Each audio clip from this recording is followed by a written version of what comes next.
저에게는 간절한 꿈이 있습니다. 바로 우리 곁에 있는 친구 같은 대통령이 되는 꿈입니다. 이를 위해서 저는 광화문 대통령이 될 것입니다.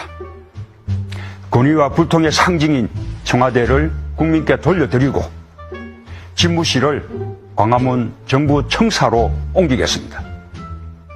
공무원들과 머리를 맞대고 앉아서 토론하고 퇴근길엔 남대문 시장에서 국민과 소주 한 잔 나눌 수 있는 서민 대통령이 되겠습니다. 광주 양동시장에서, 대구 서문시장에서, 부산 짜갈치 시장에서 국민들과 만나 막걸리 잔 기울이며 소통하는 대통령이 되겠습니다. 대통령의 24시간을 투명하게 공개하겠습니다.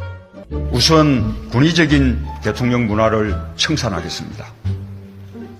준비를 마치는 대로 지금의 청와대에서 나와 광화문 대통령실회를 열겠습니다.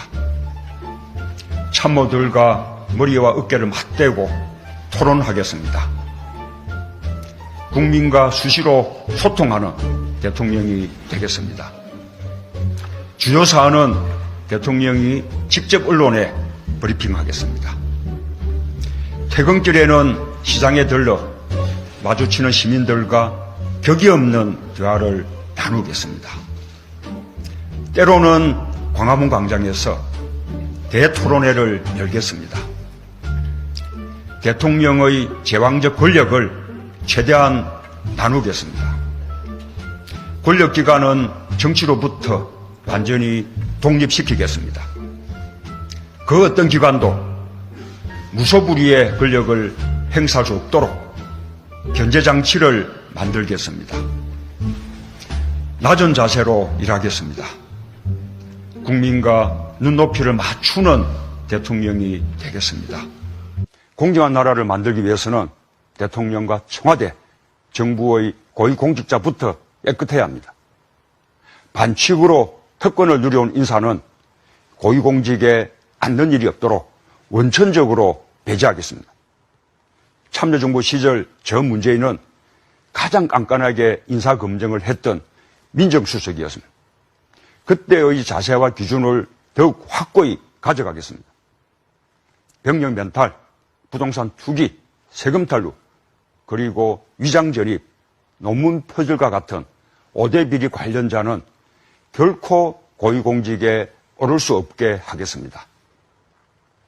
국민의 의무를 회피하고 면탈하는 것은 자유일지 몰라도 그가 권력과 명예까지 가지게 해서는 안 된다고 믿습니다.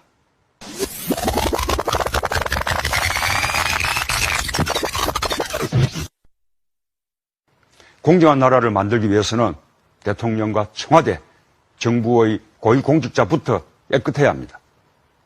반칙으로 특권을 누려온 인사는 고위공직에 앉는 일이 없도록 원천적으로 배제하겠습니다. 참여정부 시절 저 문재인은 가장 깐깐하게 인사검증을 했던 민정수석이었습니다. 참여정부 시절 저 문재인은 가장 깐깐하게 인사검증을 했던 민정수석이었습니다. 참여정부 시절 저 문재인은 가장 깐깐하게 인사검증을 했던 민정수석이었습니다. 그때의 자세와 기준을 더욱 확고히 가져가겠습니다. 병력 멘탈, 부동산 투기, 세금 탈루, 그리고 위장 전입, 논문 표절과 같은 5대 비리 관련자는 결코 고위공직에 오를 수 없게 하겠습니다. 병력 멘탈, 부동산 투기, 세금 탈루, 그리고 위장 전입, 논문 표절과 같은 병력 멘탈, 부동산 투기, 세금 탈루, 그리고 위장 전입, 논문 표절과 같은 국민의 의무를 회피하고 면탈하는 것은 자유일지 몰라도 그가 권력과 명예까지 가지게 해서는 안 된다고 믿습니다. 저 문재인 깨끗해서 자랑스러운 대통령 되겠습니다. 공정해서 믿음직한 대통령 되겠습니다. 따뜻해서 친구 같은 대통령 되겠습니다. 그래서 국민 모두의 대통령 되겠습니다.